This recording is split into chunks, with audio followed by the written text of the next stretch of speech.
Mimi kuomba msamaha nitamuomba Mwenyezi Mungu kwenye nyumba za ibada. Mwenyezi Mungu nitamuomba kwenye nyumba za ibada, lakini sio mwanadamu mwenzangu nikamuombe lazi sehemu ambayo sijakosea. Hakuna mwanadamu aliyokamilika. Kila mmoja na mapungufu yake. Lazi naweza nikaomba nikiona nimekosea. Mimi nimekosea kigezo gani? Maana unaonekana kwamba sisi sasa tunaenda kuinusuru Simba. Mimi hata kama nitakufa kesho, naamini Hussein saizi watu mema yako hawezi kuyazungumza. Ila mimi nikifa, wana Simba wengi watakuja kwenye kaburi langu.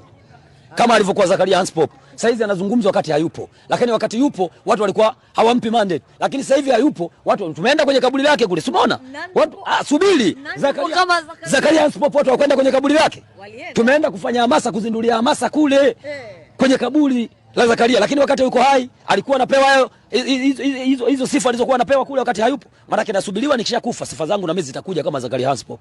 Sababu nipo kwa ajili ya kuitetea Simba. Sipo kwa ajili ya kunitetea mtu. Wale wanaonitetea mtu taarifa kwa umma hakuna. Yaani ndio wanapata majibu. Wote tumefanya press.